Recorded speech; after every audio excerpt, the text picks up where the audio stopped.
나훔.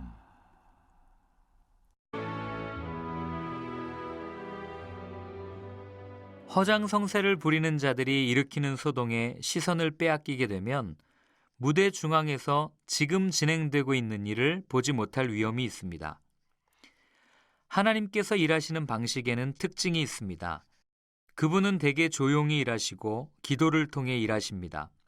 그렇기 때문에 우리가 요란스럽고 커다란 것에만 반응하도록 길들여진다면 우리는 하나님의 말씀과 그분의 일하심을 놓치고 말 것입니다. 때때로 하나님께서는 어떤 이들에게 이런 위세 부리는 인물과 민족과 운동들의 귀추를 유심히 살펴보는 임무를 맡기셔서 나머지 사람들이 그런 것에 쏟던 관심을 끊고 역사의 주인이신 하나님께로 시선을 돌리게 하십니다. 주전 7세기 나훔이 바로 그런 임무를 맡았습니다. 그 당시는 아시리아로 인해 온 세상이 공포에 떨던 시절이었습니다. 당시 아시리아의 수도였던 니느웨에 대한 예언의 말씀을 전할 때 아시리아는 실로 천하무적으로만 보였습니다.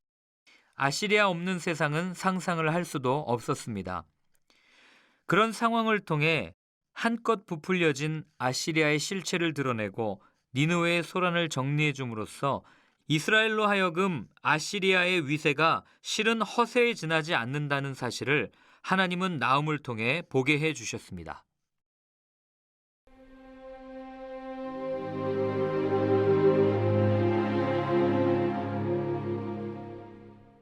1장. 하나님을 가벼이 여기지 마라.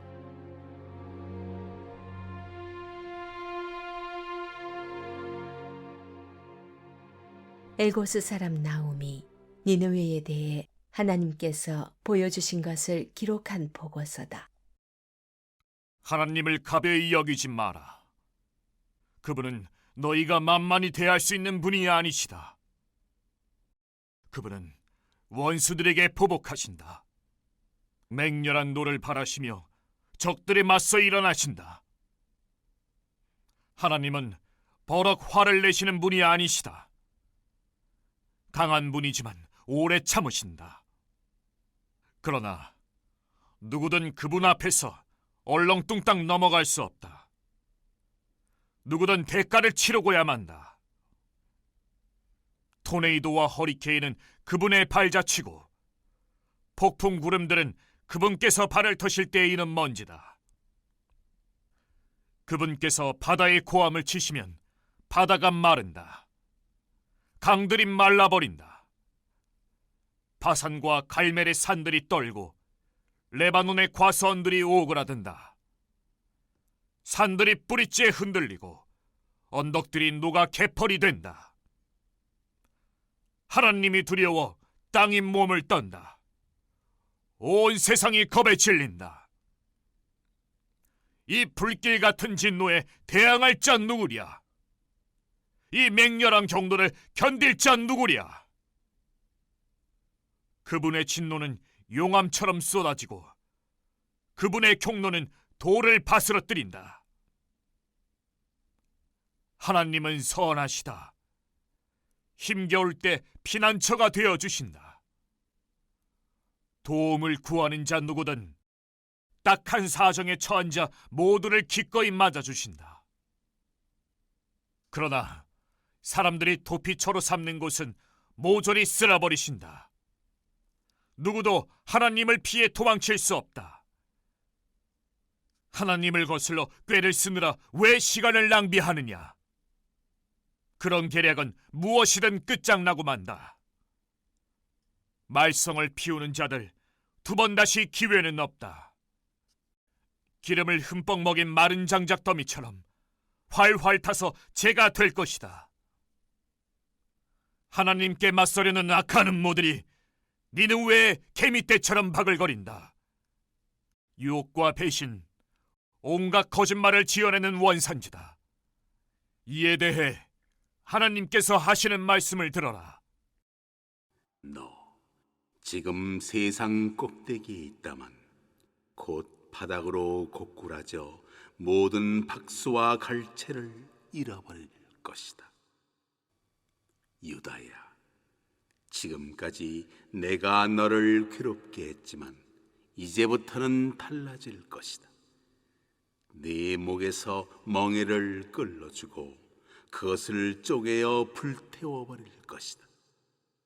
너를 석박했던 끈을 풀어줄 것이다. 니느웨에 내리시는 하나님의 명령이다. 너는 이제 끝장이다. 니느웨는 끝났다. 내가 너의 신전을 모조리 부술 것이다. 네 신과 여신들을 쓰레기통에 쳐넣을 것이다. 나는 지금 너의 무덤을 파는 중이다. 비석 없는 무덤을. 이제 너는 없는 것이나 마찬가지다. 아니, 그보다 못하다. 보아라, 전령이 기쁜 소식을 들고 온다. 산을 넘어 소식을 전한다. 평화가 왔다. 축제일이다. 유다여 잔치를 벌여라. 하나님을 예배하고 그분께 다시 헌신하여라. 그 원수 이제 걱정할 필요가 없다. 그는 끝장났으니 마음 놓아라. 1절. 니느웨는 주전 8세기 사네립이 아수르의 수도로 세운 도시였습니다. 사네립 이후 에살핫돈과 아수르 바니팔, 오스납발이라고 불리는데요. 두 왕이 니느웨를 수도로 하여서 전성기를 누렸습니다. 하지만 나훔 예언처럼 주전 612년 메대와 신바빌론 연합군에 의해 멸망합니다. 2절, 3절 상반절입니다. 이 단락에서는 보복의 하나님이 3번 반복되면서 강조됩니다. 보복은 비윤리적인 차원에서 무차별적인 행위가 아니라 자기 백성을 향한 자비와 공의를 행하기 위해 자기 백성을 보호하는 행위입니다. 질투와 보복의 성경적 의미에 대해 참조하십시오. 또한 하나님의 질투는 자신과 자기 백성 관계를 위협하는 대적을 용납하지 않는 성품을 가리킵니다. 하나님은 질투하는 하나님이시기에 언약에 충실한 자신의 언약 백성을 위협하는 대적에게 보복하는 하나님이 되십니다. 진노의 하나님 역시 질투와 보복의 하나님과 밀접하게 연결되죠. 질투함으로 진노를 바라며 진노를 바란 결과 보복으로 드러나게 됩니다. 여기서 질투와 보복과 진노의 하나님을 강조하는 것은 앞으로 예언할 니느웨에 대한 심판이 이스라엘의 잘못된 선민의식을 옹호하는 것이 아니라 공의를 이루며 자기 백성을 구원하기 위한 정의의 심판이라는 것을 가리킵니다. 3절에 노하기를 더디하시며 라는 여호와의 성품은 앞의 질투와 보복과 진노의 하나님과는 어울리지 않아 보입니다. 보통 노하기를 더디하신다는 표현은 하나님의 인애의 성품을 드러내는 표현이기 때문이죠. 출애굽기 34장 6절 7절 민수기 14장 18절 참조하세요. 그러나 권능이 크시며 라는 표현과 더불어 노하기를 더디하시는 하나님의 성품을 니느웨 심판과 관련하여 고려하면 이해가 됩니다. 아마도 나훔이 니느웨에 대한 심판 메시지를 전할 때는 아직 아수르가 건재했을 때며 여전히 유다는 위태로운 상황이었을 것입니다. 유다는 디글랏빌레셀 3세 주전 745년에서 727년 사이에 제위했던 왕인데요. 이후 오랫동안 아수르 영향 아래 있었습니다. 유다는 아수르에 의한 북이스라엘 멸망을 보았고 히스기야 왕 당시 사네립 군대 공격을 받았으며 오랫동안 아수르의 조공을 바치지 않을 수 없는 관계였습니다. 그런 상황에서 당시 고대 근동의 지배적인 사상에 따르면 이렇게 한 나라가 다른 나라에 굴복한다는 것은 정복당하는 나라의 신이 정복한 나라의 신보다 힘이 없다는 것을 의미했습니다. 그렇다면 여호와 하나님이 힘이 없어서 아수르 지배를 받는 것인가 하는 의문이 들지 않을 수 없죠. 이럴 때 아수르의 멸망을 선포하는 메시지를 전하기에 앞서 하나님께서 어떤 분이신가를 강조하는 것은 청중에게 의미심장하게 들릴 것입니다. 주권적으로 역사하시는 하나님께 세상의 흥망성쇠가 좌우된다는 것이죠. 하나님께서는 힘이 없어서 아수르의 지배를 받도록 하신 것이 아니라 아수르를 향한 진노를 참았다는 것입니다. 노하기를 더디하시며 참았으나 이제 하나님께서 아수르를 멸망시킴으로써 여호와는 자기 백성을 보호하는 질투와 보복의 하나님이심을 보이실 것입니다. 즉 이와 같은 하나님이심으로 니느웨의 멸망을 선포하신다는 것이죠. 3절 하반절 6절입니다. 2절, 3절 상반절에서 소개된 하나님께서 이제 니느웨를 멸망시키기 위해 임재하시는 하나님으로 등장합니다. 보통 하나님의 임재하심은 회오리 바람과 광풍과 같이 천재지변의 요소가 가미된 배경에서 소개됩니다. 시내산에서 하나님께서 이스라엘과 언약을 맺기 위해 등장하시는 장면도 이런 요소를 포함하며 묘사됩니다. 예언서에서는 이런 하나님의 임재는 심판과 징벌의 하나님께서 임재하시는 것을 가리키기도 하죠.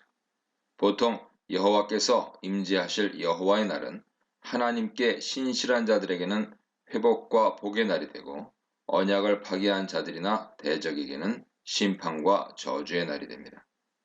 4절의 바다와 강은 혼돈의 세력을 상징하는데 하나님께서 이런 세력들을 제압하셨다는 것을 가리키죠. 보통 고대 근동 사상에서 이런 바다는 신을 가리키며 이런 신들의 세력 다툼 속에서 창조가 진행된다고 믿습니다.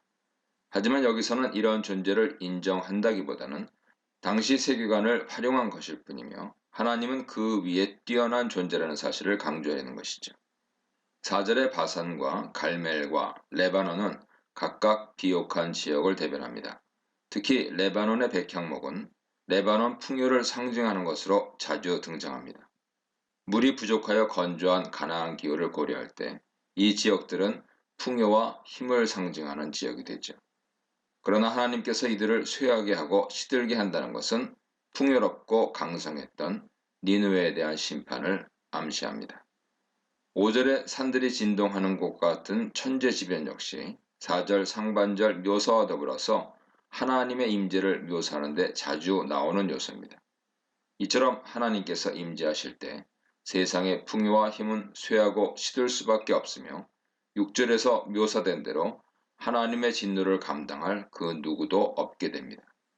지금은 풍요롭고 멸망하지 않을 것 같은 강력한 니느웨라고 하더라도 하나님의 보복과 진노 앞에 멸망당하지 않을 수 없을 것입니다. 7절 8절입니다. 7절은 다시 여호와의 성품을 제시하며 3절 하반절 6절에서 묘사된 하나님의 보복의 임재가 하나님의 신실한 자들을 위한 것이 아님을 분명히 합니다. 하나님을 찾는 자들에게 하나님은 선하시며 보호하는 산성이 되십니다. 여호와만이 피난처가 되시며 의지할 뿐이라는 의미에서 환난날의 산성이라는 표현은 성경에서도 자주 나오죠. 시편 28편 8절, 이사야 25장 4절 참조하세요. 당시 시대적인 상황을 고려할 때 유다는 강대국 위협에 눈치를 볼 수밖에 없으며 유다의 생존이 이들에게 달려있는 듯이 보입니다. 그러나 7절은 이런 판단이 착오이며 하나님만이 피난처가 되시고 자신을 찾는 이들에게 선하게 대하는 분임을 강조합니다. 곧 니느웨의 멸망에 대한 예언은 하나님이 자기 백성을 보호하는 것과 깊은 관련이 있으며 또한 당시 유다 사람들에게도 신실한 하나님의 백성답게 적극적으로 반응하기를 요구하는 예언이 됩니다. 8절은 7절과 대조를 이루며 하나님 자신을 찾는 이들에게는 선하고 산성이 되는 하나님이시지만은 대적들에게는 진노의 하나님이심을 강조합니다. 이 알파벳이가 나오면서 처음에 등장하는 이유는 무엇일까요? 1장 1절로 8절은 여호와의 임재에 대한 내용, 3절 하반절에서 6절을 중심으로 여호와의 성품에 대한 묘사, 2절, 3절 상반절과 7절, 8절이 감싸고 있는 구조입니다. 이는 여호와의 임재 장면이 중심을 차지하면서도 그 임재하는 하나님이 어떤 분인가에 대한 묘사가 앞뒤로 교자 대꾸를 이루며 감싸고 있어서 아수르를 징벌하는 하나님이 어떤 분인지 강조하기 위해서입니다. 하나님은 자기 백성 이스라엘을 보호하시며 이스라엘을 공격하는 대적 곧 아수르를 징벌하시는 하나님이고 또한 그 하나님은 아수르를 충분히 징벌할 수 있는 능력을 갖춘 하나님이시라는 것이죠. 따라서 아수르의 멸망은 우연한 사건이 아니라 능력의 하나님이 징벌한 결과라는 것을 강조하고 있습니다. 이 문단에서는 경고하시고 질투하시는 하나님, 노하기를 더디하시는 자비의 하나님, 막을 수 없는 창조와 역사의 주관자 하나님에 대해 묵상해 보시기 바랍니다. 9절 11절입니다.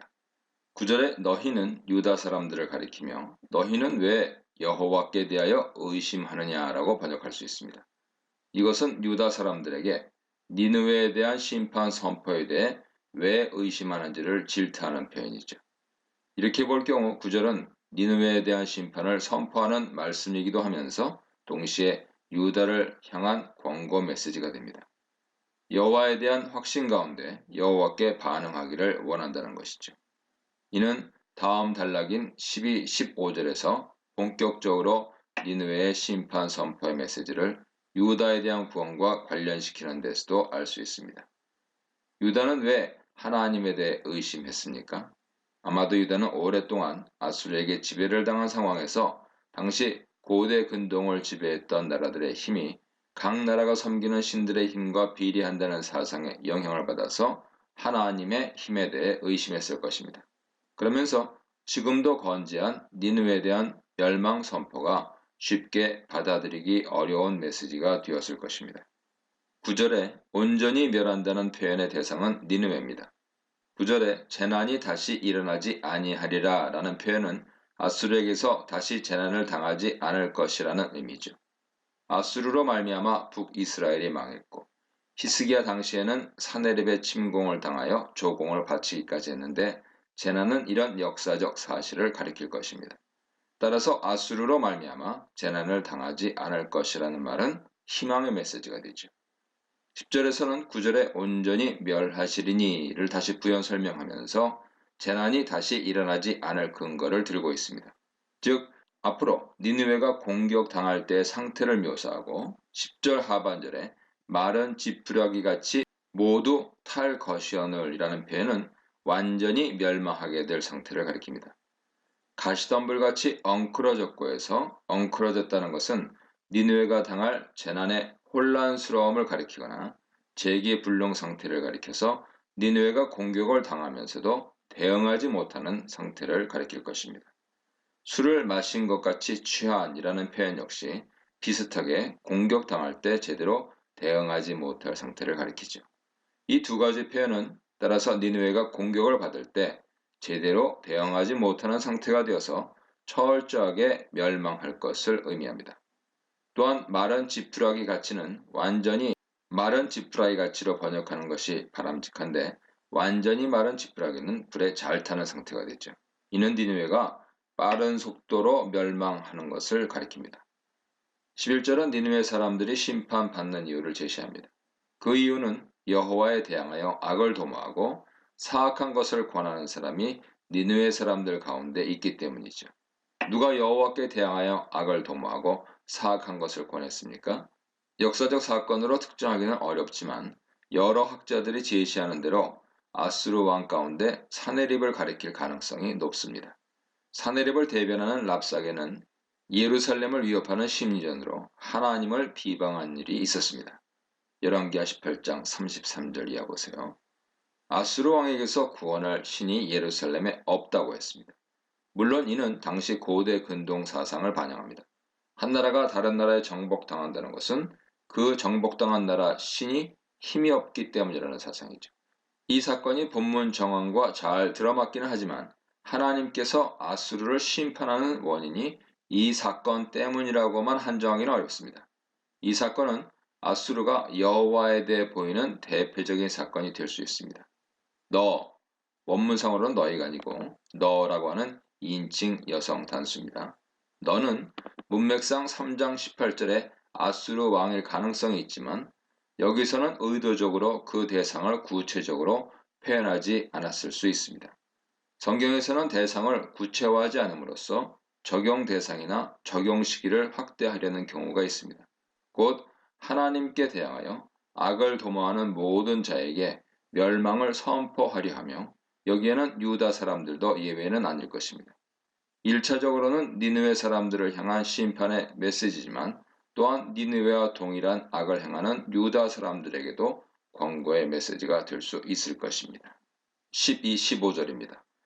이 단락은 전반적인 주제가 유다에 대한 구원에 초점을 둔 신탁이지만 14절에 니느웨에 대한 심판 신탁이 갑자기 끼어들었다는 점에서 논란이 됩니다.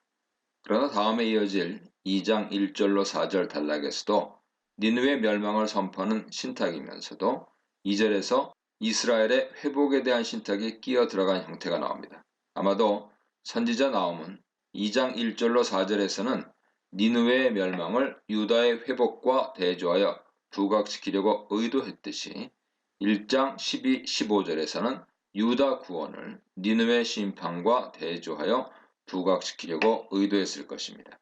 니느웨 심판은 당연히 유다의 구원 소식이 될 것입니다.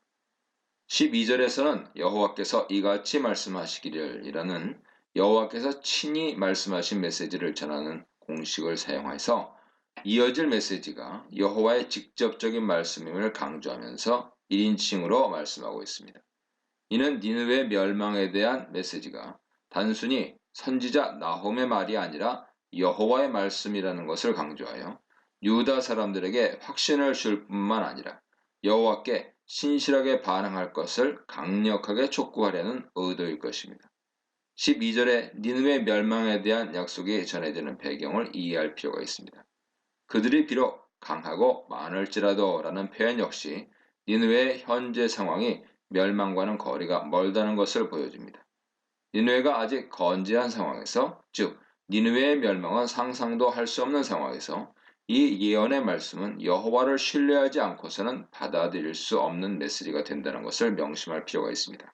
그런데도 하나님을 신뢰하고 하나님의 부르심에 반응하는 것이 바로 믿음일 것입니다. 13절의 멍에에 대한 말씀은 12절과 맥락을 같이 합니다. 멍에는 아수르로부터의 구원을 의미할 것입니다. 14절은 앞에서도 지적했듯이 잠시 니느웨를 대상으로 한 메시지로 바뀝니다. 명령하였느니 라는 표현은 니느웨 멸망에 대한 말씀이 하나님의 명령이며 확고하게 성취될 예언이라는 사실을 상기시킵니다.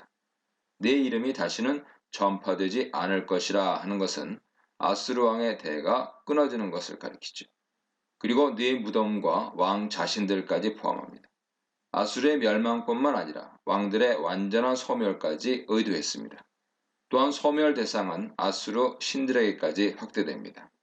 네 신들의 집에서 새긴 우상과 부은 우상은 아수르가 섬겼던 신들을 가리키며 아수르가 북이스라엘을 멸망시키고 남유다를 침공할 때 랍삭의 예에서처럼 이 모든 승리가 자기들의 신들이 강력하기 때문이라고 자만한 것과 관련이 있습니다. 그러나 이것은 그들의 신이 강했기 때문이 아니라 하나님께서 노하기를 더디하셨기 때문입니다. 이는 역사적으로 니느웨에만 적용되는 것이 아니라 사악한 것을 도모하는 행위, 곧 하나님을 대적하여 하나님을 하나님으로 섬기지 못하게 하는 행위 모두에 해당하는 것이죠. 15절에서는 다시 12, 13절에 이어서 유다의 구원에 대한 메시지로 이어집니다. 네 절기를 지키고 네 소원을 갚을지어다 하는 것은 바로 앞에 화평의 소식과 뒤에 악인의 진멸, 곧 니느웨의 멸망 소식과 더불어서 구원으로 인해 누리게 될 것을 가리키는 것이죠. 아수르의 압박을 받을 때에는 절기를 지키는 것이 여의치 않았지만 이제 절기를 지켜 하나님을 예배하게 되고 언약적인 헌신을 다하게 될 것을 의미합니다. 또한 예언적인 선포이면서도 9절에서 의심하지 말라고 공고하는 것처럼 유다가 절기를 지키게 될 것과 그들이 서원을 갚은 언약 백성임을 상기하는 메시지가 됩니다. 이 문단에서는 니느웨의 철저한 멸망, 유다의 철저한 구원, 헛된 신앙의 최후에 대해 묵상해 보시기 바랍니다.